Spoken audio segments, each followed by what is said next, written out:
My husband pressured me to sign the papers. The lawyer stopped him mid-sentence. Before the story continues, please subscribe and leave a comment telling us where you're watching from. Your support helps this powerful, life-changing story reach the world. The fluorescent lights of the law office hummed with a low, irritating buzz that seemed to drill right into my skull. I sat in a stiff leather chair that was too big for me, my hands folded tightly in my lap to stop them from shaking. Across the wide mahogany table sat my husband, Derek. He looked impeccable in his charcoal suit, his hair gelled back perfectly, checking his gold watch every 30 seconds. He radiated impatience and arrogance, a combination I had grown to know all too well over the last 5 years of our marriage. To his right sat his attorney, a shark-like man named Mr. Black who had barely made eye contact with me since I walked in. "Clara, look at me," Derek said, his voice dropping to that patronizing tone he used when he wanted something. "We don't have all day. I have a flight to catch in 3 hours. Just pick up the pen." I looked at the sleek black pen resting on the document in front of me. It looked heavy like a weapon. The document was titled Mutual Separation and Asset Dissolution Agreement. It was a fancy way of saying Derek keeps everything, and Clara gets out of the way. I felt a lump form in my throat. I had loved him once. I had believed in him when he was a nobody with a laptop and a dream. Now he was looking at me like I was a stain on his expensive shirt. I want to read it one more time, Derek," I whispered, my voice trembling. "I don't understand some of these clauses." Derek sighed loudly, rolling his eyes toward the ceiling. "We went over this last night, Clara. It's standard. You get the apartment for 3 months, you get the old car, and you get a monthly stipend for a year. It's generous. More than generous, considering you've never contributed a dime to the company." That stung. Never contributed a dime. I bit my lip to keep from crying. When we met, Derek was broke. I was the one working 2 jobs at a diner and a library to pay our rent. I was the one who bought his groceries, paid for his internet, and even bought him his first suit for investor meetings. But he had rewritten history. In his version of the story, he was the self-made genius, and I was the leech who had just been along for the ride. "I worked, Derek," I said softly. "I supported us for 3 years. "That was peanuts, Clara," he scoffed. "I'm talking about real money. The millions I brought in. You didn't earn that." "I did." "Mr. Vance is correct," Mr. Black chimed in, smoothing his tie. "This offer is non-negotiable, Mrs. Vance. If we go to court, you will likely end up with less, and you will be buried in legal fees you cannot afford." It was a threat, pure and simple. They knew I didn't have access to our joint accounts anymore. Derek had cut me off 2 weeks ago, claiming it was a security measure, while the lawyer sorted things out. I had $20 in my purse and a maxed-out credit card. I looked at the paperwork again. Clause 4 stated that I waived all rights to any future earnings of Vance Dynamics. Clause 5 stated that I acknowledged having no ownership interest in the intellectual property. It was a complete erasure of my existence in his life. Derek tapped his fingers on the table. "Clara, stop stalling. Is this about the girl? Because we talked about that. We grew apart. It happens. Don't be vindictive." He was talking about his assistant, Tiffany, the one he had been working late with for the past 6 months. He didn't even have the decency to look ashamed. The door to the conference room opened, and an older man walked in. He was carrying a thick file folder and walked with a slight limp, relying on a cane. This was Mr. Sterling, the senior partner of the firm. Derek had hired this firm because they were the most expensive in the city, the kind of sharks who ate people like me for breakfast. Mr. Sterling didn't look like a shark, though. He looked tired. He had sad, intelligent eyes behind thick glasses. He nodded to Derek and sat at the head of the table. "Sorry for the delay," Mr. Sterling said, his voice gravelly. "I had to retrieve the original incorporation documents from the archives. Some of the digital files were incomplete." Derek waved his hand dismissively. "It doesn't matter, Sterling. We are done here. Clara is just about to sign. We don't need a history lesson." Derek picked up the pen and tried to shove it into my hand. "Sign it, Clara. Then you can go back to your mother's house and figure out what you want to do with your life. Maybe finish that art degree you dropped out of." He smirked. "Or not." I took the pen. My fingers felt like ice. I looked at Derek's face, searching for a trace of the man I had married. The man who used to hold me when I was sad, who used to promise me we would build an empire together. That man was gone. In his place was a stranger wearing a $3,000 suit, eager to throw me away so he could upgrade to a younger model. "If I sign this," I said, my voice barely a whisper, "you promise you won't contest the divorce? You'll just let me go." "I promise," Derek said, his eyes gleaming with victory. "I just want this over. I want to move on. Sign the papers, Clara, and you'll never hear from me again. You'll get your check, and we can pretend the last 5 years never happened." It was cruel, but it was also a release. I was tired of fighting. I was tired of being told I was useless. I just wanted peace. I lowered the pen to the paper, right above the line marked signature of spouse. The tip of the pen touched the paper. "Stop!" The word cracked through the room like a whip. It wasn't me who yelled. It wasn't Mr. Black. It was Mr. Sterling. He slammed his hand down on the table, startling everyone. Derek jumped, looking annoyed. "What is it now, Sterling? I told you I have a plane to catch." "She cannot sign that," Mr. Sterling said, his voice firm. He wasn't looking at Derek. He was looking at me, his expression unreadable. "If she signs that document, Mr. Vance, you will be committing a felony." Derek laughed, a harsh barking sound. "A felony? Don't be dramatic. It's a divorce settlement.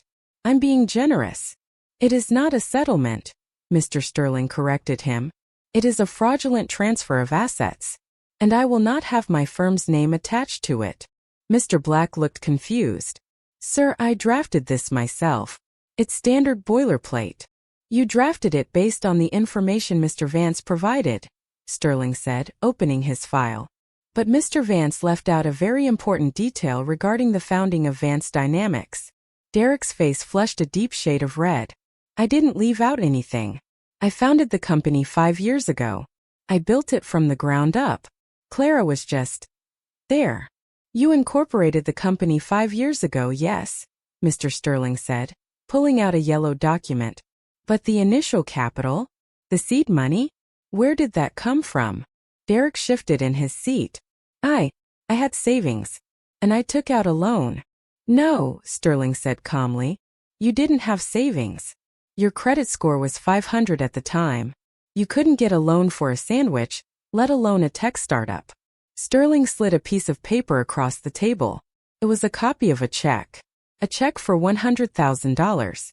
"This is the check that started the company. Do you recognize the signature?" I looked at the check. My breath caught in my throat. I recognized the handwriting instantly. It was loopy, elegant, and familiar. It was my grandmother's signature. Eleanor Davis. That's my grandma's check," I whispered. "Exactly," Mr. Sterling said. "Your grandmother provided the seed capital. But she didn't just give it to Derek as a gift, did she, Clara? She was a shrewd businesswoman." I nodded slowly, memories flooding back. Grandma Eleanor hadn't liked Derek. She thought he was a charmer with no substance. When he begged her for money to start his app, she agreed, but she had conditions. She made him sign a contract.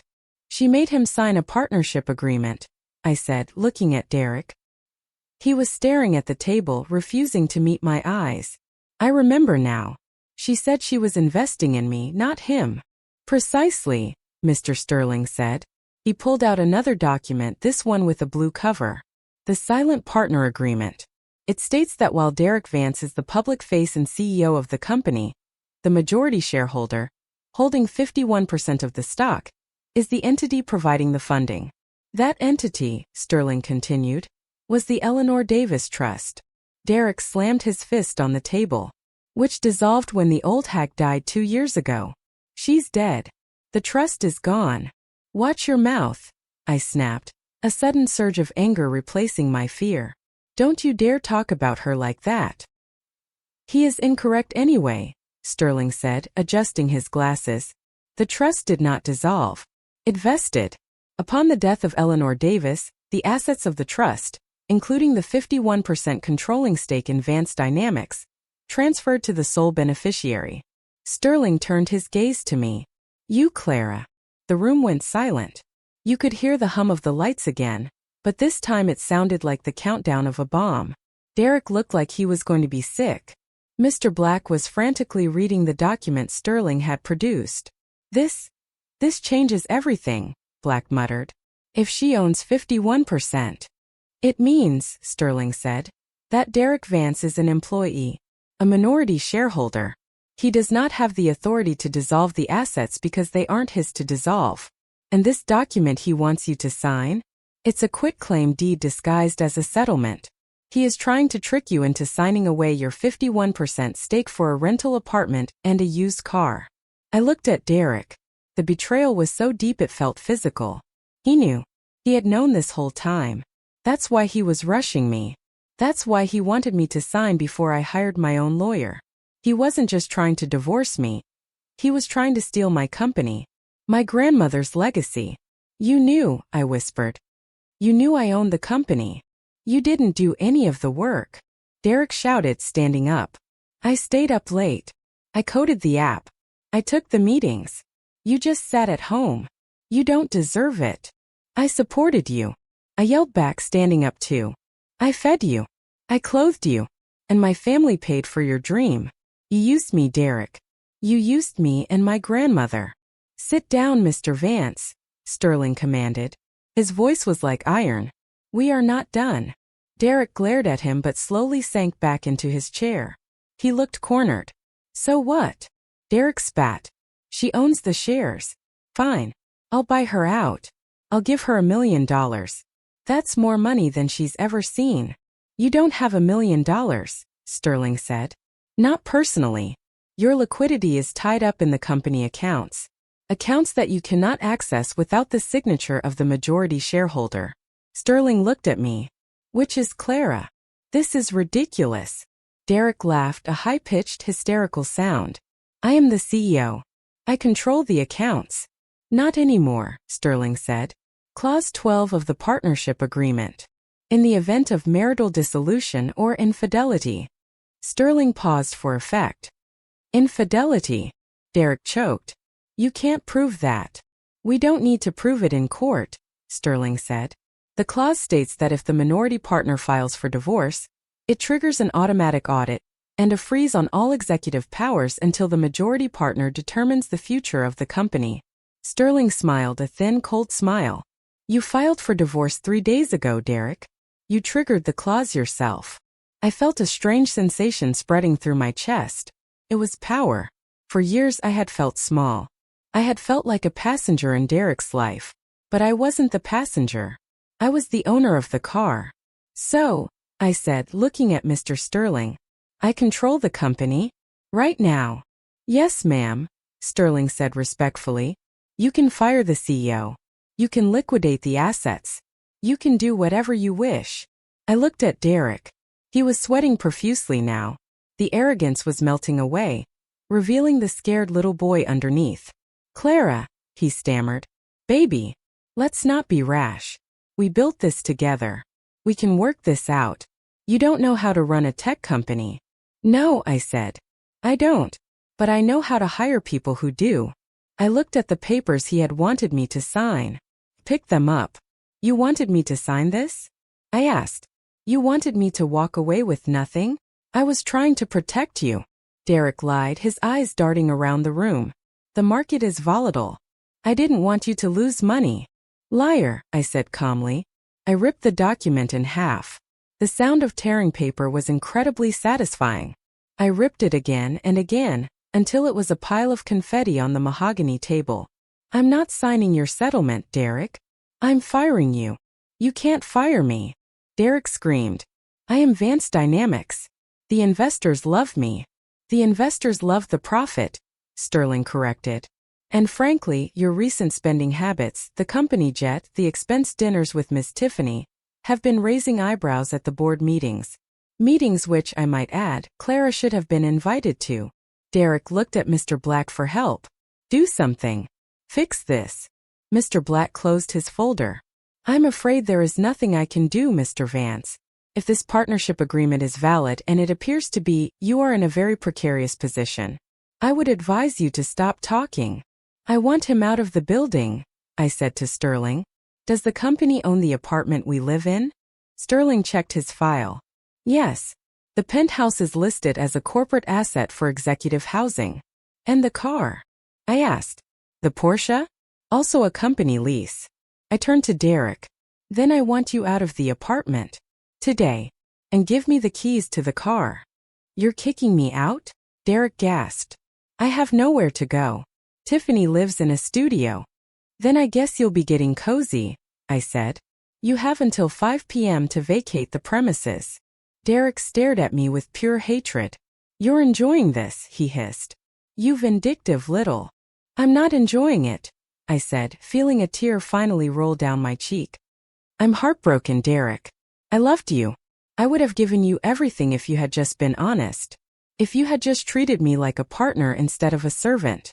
I wiped the tear away. But you didn't. You got greedy. And now you're going to lose everything. I stood up. Mr. Sterling, please draw up the termination papers for Mr. Vance. For cause. Embezzlement of company funds for personal affairs seems appropriate. Embezzlement?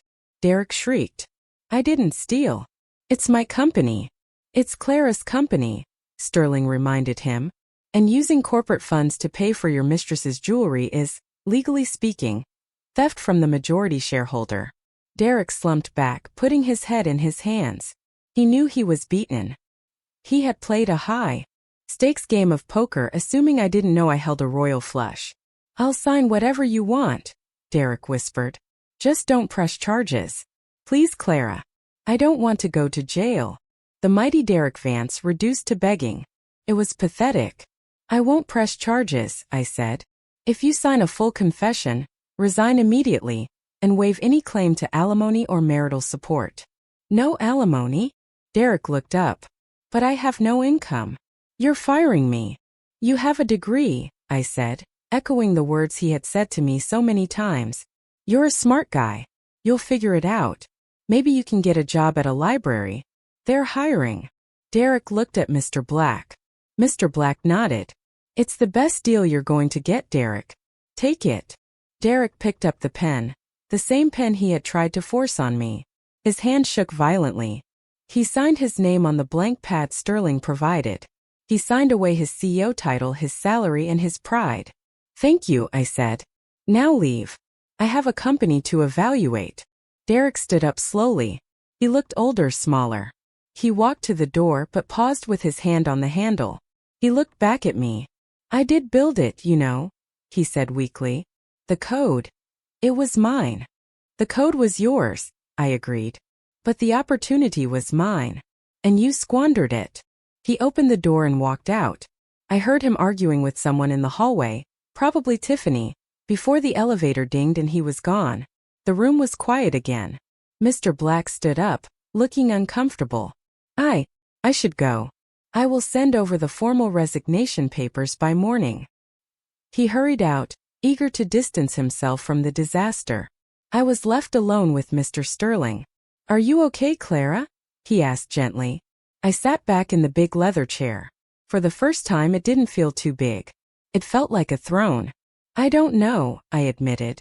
I feel light, but also terrified. I don't know how to run a company, Mr. Sterling.